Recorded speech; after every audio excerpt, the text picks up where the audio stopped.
नमस्ते। मैं doctor Sachin Lohare, preventive cardiologist. मैं पिछले 20 साल से कार्डियक फील्ड में वर्क कर रहा हूँ। 2005 से मेरा वर्किंग स्टार्ट हुआ है। मैं ईसीपी ट्रीटमेंट में 2008 से काम कर रहा हूँ और बाईपास सर्जरी भी असिस्ट करता हूँ सिंस लास्ट अराउंड 15 ईयर्स।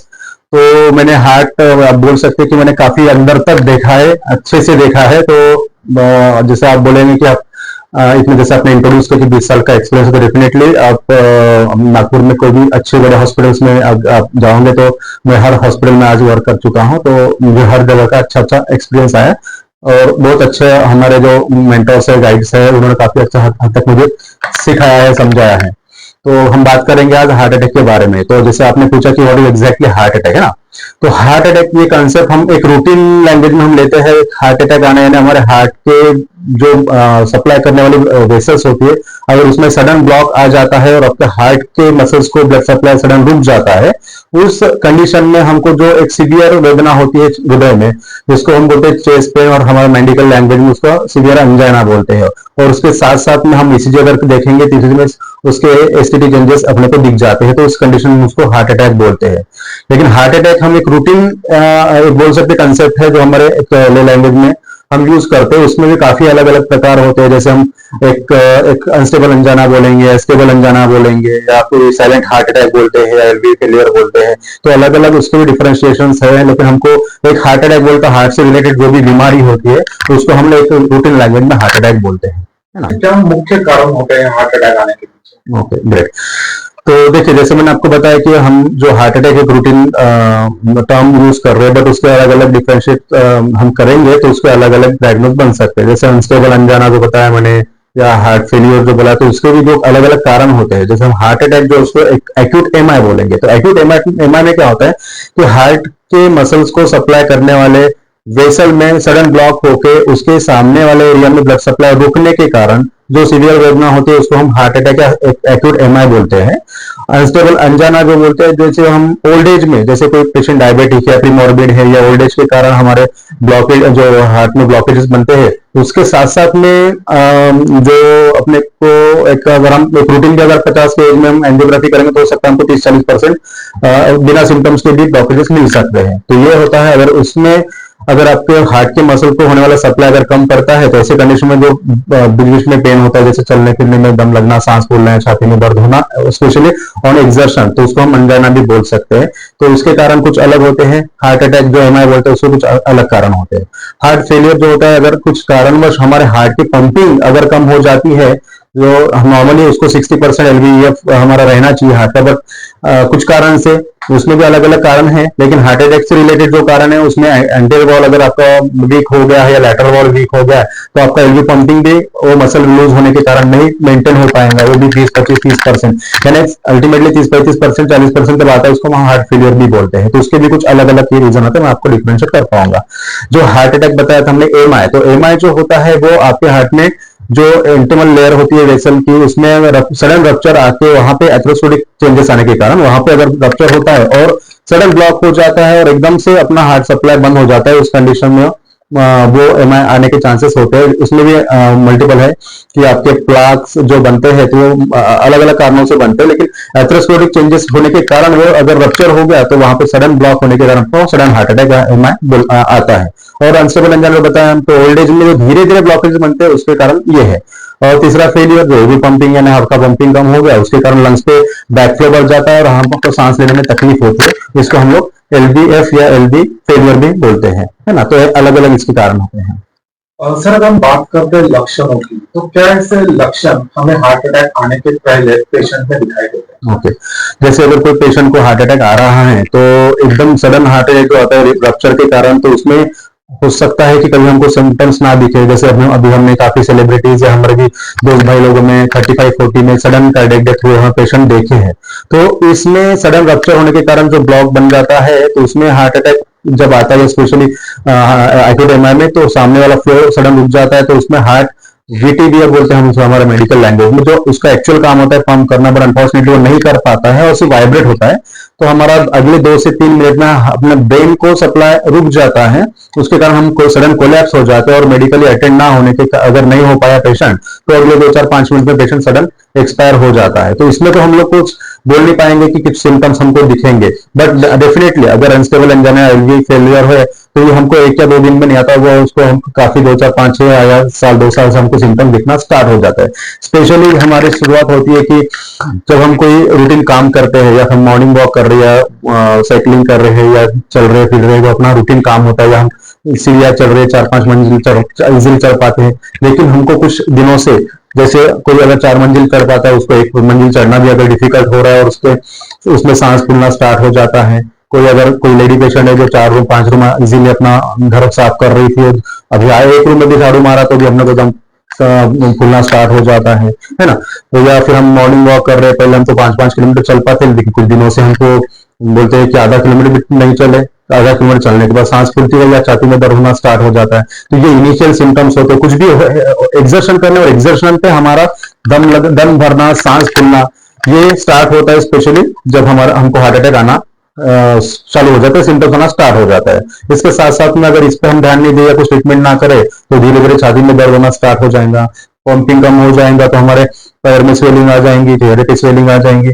धीरे धीरे अगर कुछ और तकलीफ होगी, चक्कर आके कोलैप्स होने के चांसेस भी होते हैं। तो हमको ये प्री हार्ट अटैक हमको ये सिम्टम्स दिखते ही है मोस्ट ऑफ द पेशेंट्स में, स्पेशली बोल सकते हैं 70 80 पेशेंट में तो हमको ये सिम्टम्स दिखते ही है।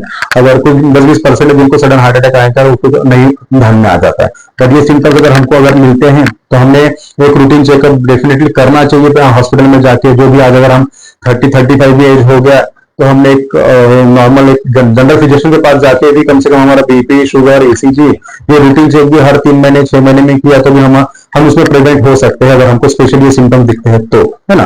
तो इस प्रकार अगर सिम्टम्स हमको दिखते हैं तो हम बोल सकते हैं कि साइंस हो सकता है हार्ट अटैक पे।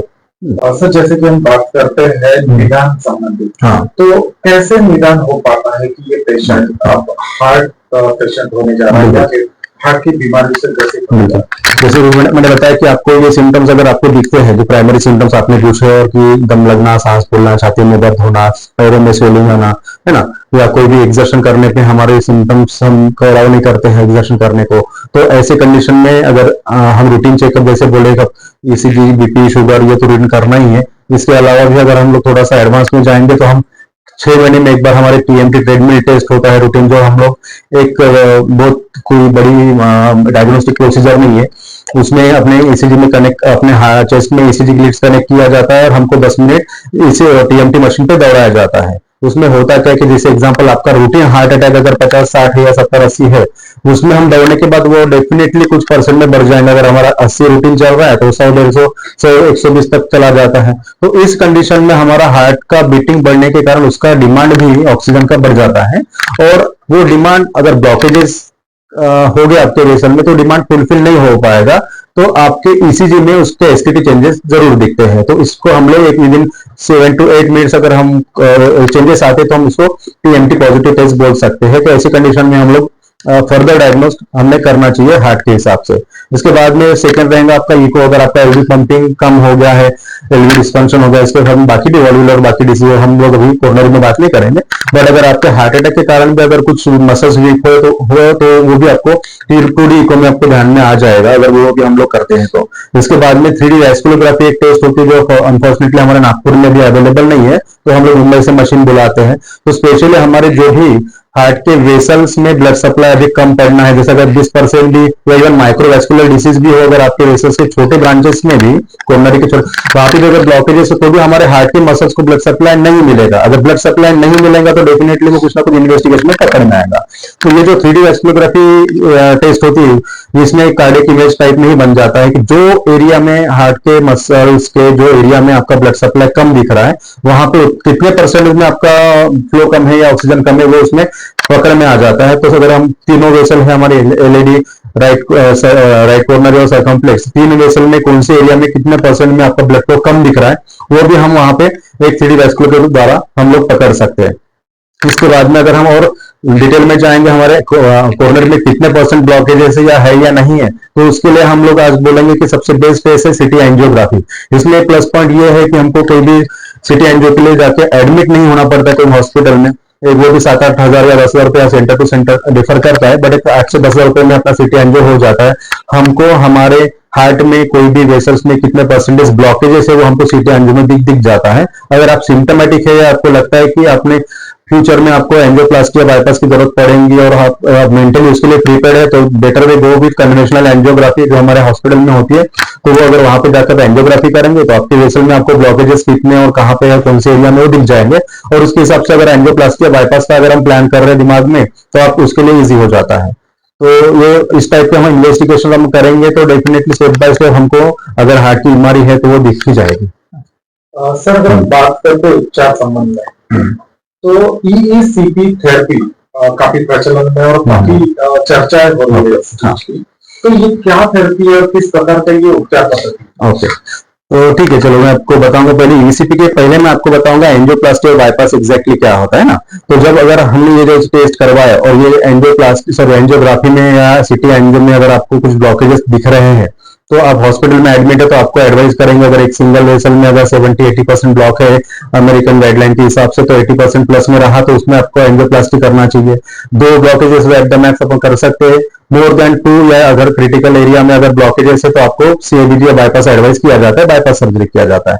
ये हमारे रूटीन जो एंजियोप्लास्टी या बाईपास के ट्रीटमेंट हमको हॉस्पिटल लेवल पे बताए जाते हैं। और आपको ईसीपी ट्रीटमेंट के बारे में आप कुछ भी नहीं पता क्योंकि उसका अवेयरनेस स्पेशली पब्लिक में नहीं है, जो मैं आपको अवेयरनेस के हिसाब से आपको यहाँ पे बताना चाहूंगा। जैसे हम एंजियोप्लास्टी में कोई भी वेसल में अगर ब्लॉक आ जाता है तो ब्लॉक रिमूव करने के लिए हम स्टेन डालते हैं, ऐसा एक्चुअली हमको बताया जाता है, पर ऐसा कुछ होता नहीं। वो एंजियोप्लास्टी में जहां ब्लॉक होता है तो वहां पे पहले एक गाइड वायर जाता है, फिर एक बलून जाता है, और बलून जाने के बाद फिर वहां पे एक स्पेस बना के वहां पे बलून के ऊपर एक स्टेन जाता है जो इस कंडीशन में जाता है, और बाद में बलून इन्फ्लेट होने के बाद वो इस कंडीशन में ओपन हो जाता है। तो जो हमारे वेसल में ब्लॉक होता है उसको सिर्फ हम ऊपर या नीचे ढकेल के हमारा जो कोरोनरी फ्लो है वो हम बढ़ाते हैं। तो बेसिकली लाइन ऑफ ट्रीटमेंट है to improve blood flow. Basic ये प्लास्टिक से हम कोई प्लाक रिमूव नहीं करते, वो सिर्फ प्लाक ऊपर नीचे ढकेल देते हैं और हमारा रास्ता ओपन करा देते हैं। वैसे ही हम बाईपास की भी बात करेंगे तो बाईपास में भी सेम वैसा ही है। जहां पे हमारे कोरोनरी आर्टरी में ब्लॉक है उसके नीचे एंड डिस्टल एरिया में हम लोग कोई पैर की वेन, आरएसवीजी बोलते हैं इसको, या लेफ्ट इंटरनल मैनुलरी आर्टरी जो हमारे छाती के अंदर ही होती है, या फिर रेडियल आर्टरी जो हम लेफ्ट आर्टरी यूज करते हैं, तो 3 में से जो भी कंडूट सुटेबल है वो हम लोग निकालते हैं। और जहां पे कोरोनरी आर्टरी में ब्लॉक है उसके नीचे वाले एरिया में उसको एनास्टोमोसिस में जोड़ देते हैं। तो उसमें क्या होता है कि ये जो ब्लॉक है आपका, जो ब्लॉक वहीं पे रहता है, आपका सिर्फ रास्ता चेंज किया जाता है कि आपका जो ब्लड सप्लाई पहले यहाँ से आ रहा था जो ब्लॉक के कारण ऑब्स्ट्रक्ट हो रहा है, अभी नए रास्ते से बनना स्टार्ट हो गया और नीचे में अपने को कोरोनरी आर्टरी में फ्लो मिल रहा है। तो इस कंडीशन में क्या होता है कि जो हमारा नीचे वाला इस्टोमिक एरिया वहां पे ब्लड सप्लाई स्टार्ट हो जाता है और हमारे माइक्रो मसल फिर से रिजनरेट हो जाती है और अपना काम करना स्टार्ट हो जाता है। हम यहाँ पे भी कोई भी प्लाक या ब्लॉक नहीं निकाल रहे, हम लोग सिर्फ अपना रास्ता चेंज कर रहे हैं। स्टेंट में हम लोग एक एंडोप्लाज्मिक स्टेंट डाल के रास्ता फ्री करा रहे हैं और प्लाक ऊपर नीचे ढकेल रहे हैं। बाईपास में भी हमारा ब्लॉक वहीं पे होता है, सिर्फ एक रास्ता उसका चेंज कर रहे हैं। और ईसीपी ट्रीटमेंट भी सेम करता है। ये एक प्योर नेचुरल बोल सकते हैं, उसका नेचुरल बाईपास टाइप में टेक्निक है। इसमें जैसे हम बाईपास में एक वेन या आर्टरी जो भी लगाना है वो कंड्यूट लगा के हम फ्लो बढ़ाते हैं डिस्टल एरिया में, वैसे हम यहाँ पे नेचुरली हम कोलैटरलाइजेशन यानी जो हमारा ऑस्टियल से लेके तो जो प्लाक जहां पे भी अपना ऑब्स्ट्रक्शन है वेसल में उस एरिया में हम लोग ईसीपी मशीन द्वारा रेट्रोग्रेडली फ्लो बढ़ाते हैं और वो प्लाक के कारण ऑब्स्ट्रक्ट होकर ऊपर की जो छोटी टाइनी वेसल से गवर्नमेंट वेसल जो पड़ी हुई है जिसको भी फिलहाल कुछ यूज नहीं हो पा रहा है, वो हम मशीन के द्वारा उसको डायलेट करते हैं। फिर वो वहां से वो रोज हम अप्रोक्सीमेट 50 मिनट का यानी अगर कैलकुलेट करेंगे, अगर किसी का हार्ट रेट 60 है और 60 मल्टीप्लाइड बाय 60 पर मिनट यानी 3600 मल्टीप्लाइड बाय 50 मिनट, तो अप्रोक्सीमेट कम से कम 1.5 लाख बार वो हम उसको पंप कर रहे थे, जिसके कारण वो छोटी टाइनी वेसल्स रोज डायलेट होती है। मल्टीप्लाइड बाय आप कैलकुलेट कीजिए 35 डेज, हम इतने बार उसको वहां पे प्रेशर देकर उसको डायलेट करने की कोशिश करते हैं। तो हम जैसे एक सादा एग्जांपल अगर हम देंगे तो एक बलून जो होता है ककड़ी का फुगा इतना सा, उसमें अगर हम हवा भरेंगे तो इतना लंबा हो जाता है, अदरवाइज वो इतना ही रहता है। बट वो उसमें जब हम लोग उसको प्रेशर देते हैं तो वैसे हमारी ये भी इलास्टिक बॉडी है, हर कोरोनरी आर्टरी में को कैपिलरीज और माइक्रोवेस्कुलर वेसल्स होती है जो ये प्रेशर से डायलेट हो जाती है, बढ़ जाती है और अपना कोलैटरल सप्लाई स्टार्ट कर देती है। तो अल्टीमेटली ये भी एक नेचुरल बाईपास ही है। तो हम कुछ अलग ट्रीटमेंट नहीं कर रहे, बस ये एक्चुअल हम ट्रीटमेंट कर रहे हैं हार्ट के मसल्स को ब्लड सप्लाई बढ़ाना, यानी ब्लड फ्लो बढ़ाना, ये बेसिक हमारा मोड ऑफ ट्रीटमेंट है। हम ये टेक्निक्स यूज कर रहे हैं, हमको एंजियोप्लास्टी एक टेक्निक है, बाईपास ये एक टेक्निक है और ईसीपी भी एक टेक्निक है। हम कौन सी टेक्निक यूज करना है, हमको क्या सुटेबल है, वो हमारा डिसीजन है, हमको किस करते हैं। अगर हमको लगता है रिस्क लेके बाईपास प्लास्टिक करना है तो डेफिनेटली हमने करना चाहिए। अगर आपको लगता है वही रिजल्ट हमको नॉन सर्जिकल करना है तो ECP is the best option, जो 1960 से चल रहा है। बेसिकली 1960 में इसमें यूएस एफडीए अप्रूवल मिला है, उसके बाद में 1962 से 65 तक बाईपास के रिसर्च चले, उसमें बाईपास सक्सेसफुली होने लगा तो कुछ डॉक्टर्स का नाम बाईपास करने लगा है। फिर बाद में ये अमेरिका से रशिया, यूरोप, यूके, चाइना, हर जगह पे ये ट्रीटमेंट गई है और वहां पे भी इनको इनके ट्रायल्स पे NHS UK, CE Europe, national drug authority of China, इन सब ने अप्रूवल दिया है। ये ग्लोबली ऑथोराइज ट्रीटमेंट है जो 1960 से बेसिकली चल रही है। हमारे यहाँ भी है, तमिलनाडु गवर्नमेंट आप जाएंगे तो वहां पे गवर्नमेंट हॉस्पिटल में आपको भी इसी ट्रीटमेंट मिलता है। चेन्नई को लेके तो कन्याकुमारी तक हर गवर्नमेंट हॉस्पिटल में है। हमारे यहाँ भी मुंबई में अगर जाएंगे एशियन हार्ट हॉस्पिटल में डॉक्टर रमाकांत पांडा भी इसी पे एडवाइस करते हैं। तो ये काफी प्रचलित ट्रीटमेंट है। बस यही है कि इसमें हमको ड्यूरेशन ज्यादा लगता है, क्योंकि नेचुरली हमको अगर कुछ बढ़ाना है तो हमको नेचर के साथ ही करना पड़ेगा। हम अगर बच्चा भी पैदा करना है तो 9 महीने डेफिनेटली रुकना है पेट में उसको, तभी वो हम प्रॉपर ग्रोथ वाला बच्चा मिलेगा। तो हमको नेचुरली कोलेटरल बनाना है तो उसको भी 35-40 डेज मिनिमम हमको एक ट्रीटमेंट देना ही पड़ेगा। अगर आप और प्योरली नेचुरली करना है तो प्राणायाम, योगा से लेके तो एक्सरसाइज तक सब आप कर सकते हो, तो आपको 5-6 साल या 8-10 साल के बाद भी आपको लेटर बन सकते हो।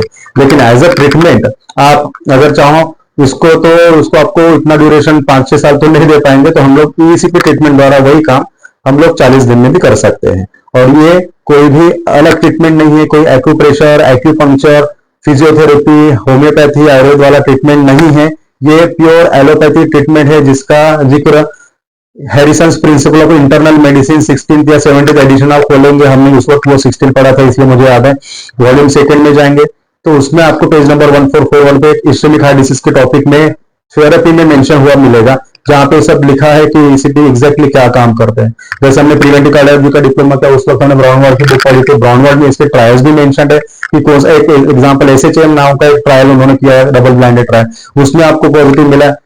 ईसीपी ट्रीटमेंट के बारे में आपको वहां के जो जैसे हमने बताया था टीएमटी टेस्ट, तो जैसे कोई पेशेंट का टीएमटी अगर पॉजिटिव आता है और हम ये ट्रीटमेंट देते हैं तो डेफिनेटली अगर आपका इस्केमिक एरिया में अगर ब्लड फ्लो बढ़ जाता है थ्रू कोलेटरल्स तो वहां के मसल्स काम हो जाएंगे और आपका टीएमटी उसमें नेगेटिव आना ही है। तो हमने ये ट्रायल वो बुक में मेंशन किया है और हमने भी हमारे भी पेशेंट्स का हम लोग टीएमटी करवाते हैं तो उसमें भी काफी पेशेंट्स का टीएमटी हमको नेगेटिव आते हुए दिखा है ना। क्या लाइफस्टाइल होनी चाहिए, कैसे हम हार्ट अटैक से बच सकते हैं? बिल्कुल, देखिए सबसे पहले तो हम बोलेंगे कि हमको prevention is better than cure. तो हम कोई भी आप मेडिकल फील्ड के हो या ना हो, लेकिन प्रिवेंशन इज बेटर ये तो अपने को पता ही है ना। तो हम जैसे आज अगर ये कंपटीशन के दौर पे अगर हम सोचा जाए तो जैसे आज जितना कंपटीशन बढ़ गया, अगर यही कंपटीशन हमने अगर अवॉइड किया और हमारा एड्रेनालिन सिक्रेशन ही कम किया तो मुझे लगता है हमारा इंटरनल जो इंटीमल लेयर होती है ना वो एड्रेनालिन सिक्रेशन से काफी खराब हो जाती है। अगर वो सबसे पहले हमने लाइफस्टाइल में अगर वो मॉडिफिकेशन किया जाए, हमारे पास ये है, उनके पास वो है, हमारे पास ये नहीं है, अगर ये कंपटीशन अगर हम हटा दिया तो आपका मैं बोलता हूँ कि आज के तारीख में तो आधा काम हो जाएगा। उसके बाद में आपका डाइट कंट्रोल, आज के तारीख में डाइट ऐसा हो गया कि हमको अगर हम डोमिनोज या मैकडोनल्ड नहीं जाएंगे तो हमको लगता है हम कुछ तो भी गरीब लोग हैं। एक्चुअली हम लोग ये सब हमारी जो फॉरेन टेक्नोलॉजी अपने पास बोल देंगे सारे लैंग्वेज में आई है और हमारा सब हेल्थ खराब कर रही है। आप बेटर हुए आप अगर आपको भूख लगी आप फ्रूट्स खाओ, आपको भूख लगा घर का खाना खाओ, है ना। तो हर हर हर चीज में चलो चेंज करके महीने 2 महीने में एक आध बार खा ले, इट्स ओके। बट आज हम हमारे न्यू जनरेशन को चीज उसमें तो ऐसा है कि उनको अगर पिज्जा नहीं खाया तो शायद नींद नहीं आती, है ना। तो ये जो हमारी फ्यूचर जनरेशन तो हमसे भी वर्स्ट होने वाली है, क्योंकि हमको चलो आज 30-35 के हो सकता है उनको 20-25 में भी हार्ट अटैक है अगर उन्होंने कंट्रोल नहीं किया। तो डाइट कंट्रोल बहुत जरूरी है। लाइफस्टाइल मॉडिफिकेशन, जैसे हम लोग जो रूटीन हमने बना के रखा है, रात में लेटना, सुबह लेट उठना, ये सब बातें हैं जो हम एक रूटीन आज बोल सके 10 में से 8 लोग 9 लोग तो ये फॉलो कर रहे।